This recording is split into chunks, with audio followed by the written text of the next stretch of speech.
And everyone can learn from it, because you know, nobody's perfect. To wrap up, or we'll be here pretty much all night. You said there stuff doesn't keep you up night. You referenced Saipan earlier, not getting into a he said kind of thing. Does that cross your mind? You know, you mentioned you think of Cork every day. Would that cross your mind often at this stage? Is it still raw? What could have happened or might have happened? I guess. Not really, no. Again, I think it's important. People look at, if people look at the facts, people need the facts. The bottom line, you run about management, man management, dealing with players. If a manager is going to step up in front of a group of players and staff and make accusations against any player, whether it be me or Robbie or Duffer or whoever it was,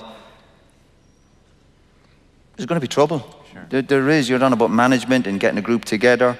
And again, I don't know how many games we played to qualify for the World Cup. Somebody might tell me in the audience or Google it or whatever.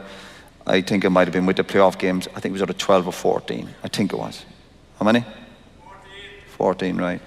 I think I missed one match. Yeah, thanks. I think I missed. Thanks, Mick.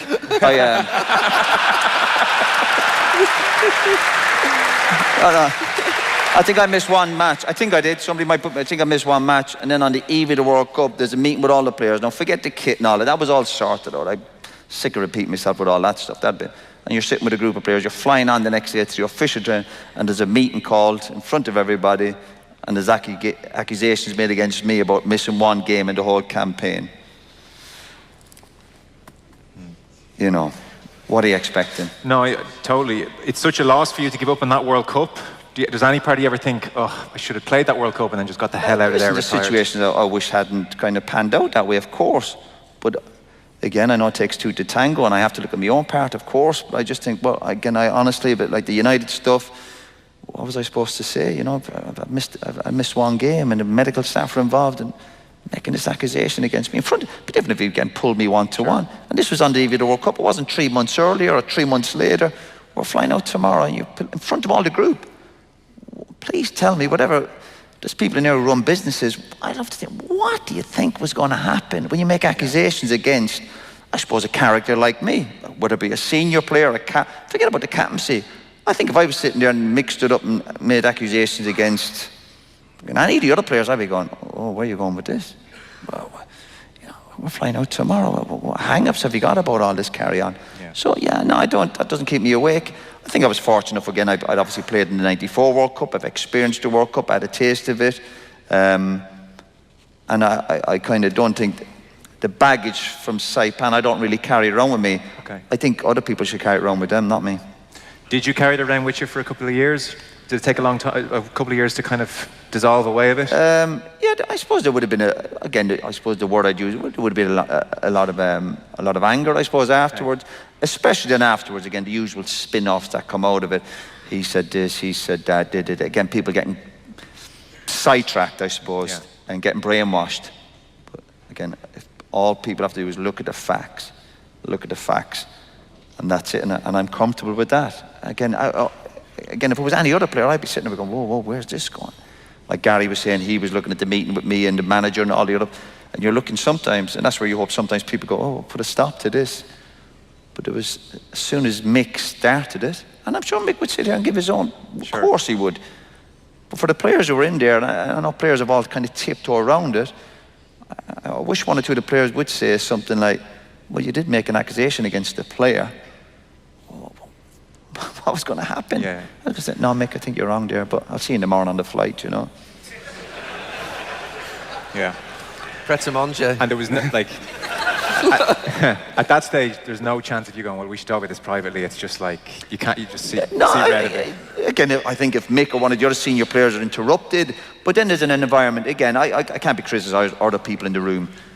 Because I think they probably would have been shocked by all of it as well. Yeah. Because again, it was, strange enough, it was kind of the evening we had after a week from getting over there with all the trouble with the gear. We kind of obviously got through all that, like you do as a team, a bit like United. You have difficult spells, yeah, businesses, people fall out, but you kind of eventually get through it and you go, yeah, listen, we're better for that. But when this took off, you're looking going, is someone going to interrupt this? And I think people, again, I think there would have been certain players there when, well, I don't really want to get, and I understand that as well. I don't think people should all step in. Yeah. They're probably saying, well, as long as I'm okay and I'm going to play in the World Cup. I understood all that. Yeah. Even the next morning, they were all leaving. And I definitely think I certainly had a different relationship, no doubt in my mind, with the Irish players than I had with my United teammates who were day-to-day stuff. And a lot of the lads I played with Ireland over a number of years, I never really got to know them. And I suppose I wasn't really kind of that important to them. Because when we stood up for Ireland, particularly in the early days, you'd obviously come in on a kind of Monday morning, the game was the Wednesday. So you'd leave after some international trips going, I didn't really speak to anybody in that sense, because you go training, you go back to your room. So I didn't have this kind of bond with the Irish players that probably thought and I had to remind myself when I was playing for Ireland what the game was all about, particularly at senior level. And people would sometimes question my character. He was a bit moody, which was all nonsense. I was there to win. I wasn't there to be pals with everybody. And I think that at the end, when it kind of backfired, nobody was going to come up to my room and go, please come back, Roy. They were like, if you're off, you're off. There's a selfish side to football as well. But then again, I think with my traits, as much as I knock myself, I've also played with captains, Kenny Cunningham, these people, who were obsessed with being popular and kind of pals with everybody and obsessed with the media. And you're going, yeah, but you're not going to try and win the game. No, I'm just trying to be pals with everybody. You're not for me either. You want your captains and leaders to be whatever's going on with them going, but I think they might help us to win the game on Saturday. So, but I won't get started on him. Yeah, I'm sure Kenny would defend himself. Yeah, and will. You know, it blows up and you go home and it's this unbelievably huge story. Like here, I'm sure you got word of how big it was, and you're out and you're walking the dog, or then you're doing the RTE interview, and there's like a steel about you. There's no doubts. Just this front of someone. When you close the door behind you and you're in the midst of something like that, are you stressed or are you thinking, oh my God, this is mad? No, I think the stress and all the worry comes for the rest of your family, really. Because I kind of knew, I was at the meeting, I knew what was said towards me, whereas other people were getting different stories, and he said that, and I'm pretty, well, I know, obviously it would have been hard for my family in Cork. I know that for a fact, of course.